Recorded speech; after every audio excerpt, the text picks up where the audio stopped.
Welcome to episode 6 of Teacher Power Tools. Today we're going to look at Jamboard and how you can use Jamboard in Zoom in group work when you set up Zoom breakout rooms. To get to Google Jamboard, if you just go to open Chrome, you'll have your home screen here. Go to the waffle, and then you can scroll down to get the app Jamboard. The other way you can find this is you can just simply Google for Google Jamboard. And then it'll be the first item. To create a new jam, you go to the bottom right hand corner and click the plus button. The jam is pretty straightforward. There's very simple tools here. You do want to title the jam. I'm actually going to just call it Sample Jam. And on the left here, you have your basic tools like a pen, an eraser, a sticky note, and a text tool. There's also shapes and images, but students wouldn't be able to add images unless they are signed in with their Google account. At the top, you have control over how many slides you want to have. You could expand the frame bar to add them this way, either backwards or forwards, and then to delete slides that you don't want.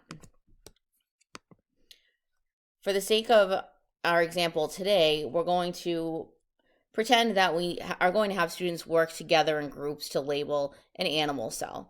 Now, how am I going to do that with this blank screen?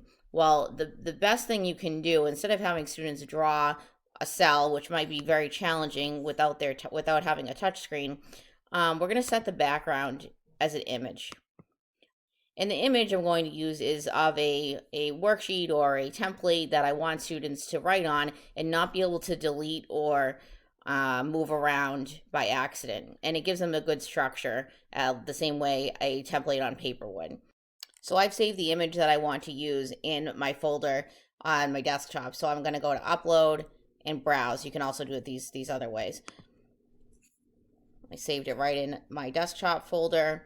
That's already open here. Do make sure that you are using a JPEG image. You can't put a Word document or a PDF or any other file type unless it's an image file type as a background. So I went and downloaded a PNG file. And then there we have our slide. Students and you cannot move around or change this image. So what you want to do also is, let's say you're going to have several groups, you want to have multiple copies of that same slide. So we're going to go to duplicate, and let's say we have 3 groups just for the sake of time here. So I have 3 groups. You could also, and this is a good idea because students often forget to look at the number up here, you could just label each group with the text box here.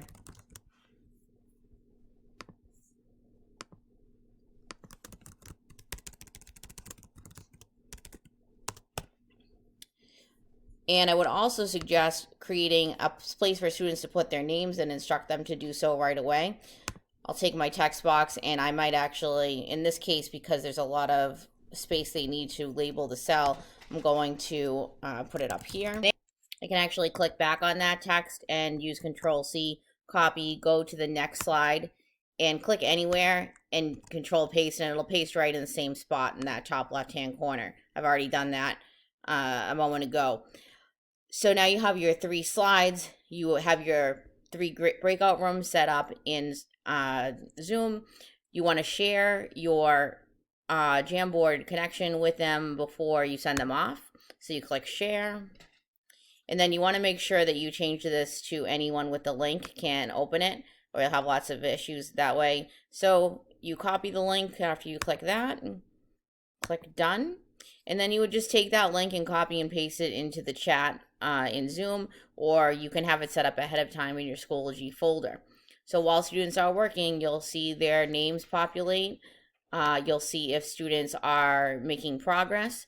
And if someone has a blank page, you may discover that they are unsure about how to add text, for example, or add a sticky note if that's what you want them to use. So you can go ahead and jump in that room and instruct them on how to use those tools. A great accommodation you could use for English learners, or really for any struggling student especially with something like this where there is a lot of words to be labeled. You can actually create a list of words that they can move and manipulate to label the cell. So let's say we're going to have membrane, nucleus, and lysosome, which is about all I remember from high school biology. Lysosome. And you can actually let them just drag those labels together. Those aren't correct, but let's say they are. And they can do that rather quickly without having to find the keys to type and worry about spelling and things like that. You can use this to label pretty much any image that you want, or even do like a fill in the blank type of activity, a closed sentence frame, something like that. So that is all for today, except for you do want to know also that you can save this as an image if you want to refer back to it and not keep the jam open in your Google Drive. You can save it as an image. You can download the entire thing as a PDF to refer back to grade. And you can also make a copy in order to use that again with a different class and start over again. So that's all for today. Thanks for watching Teacher Power Tools, and we'll see you next time.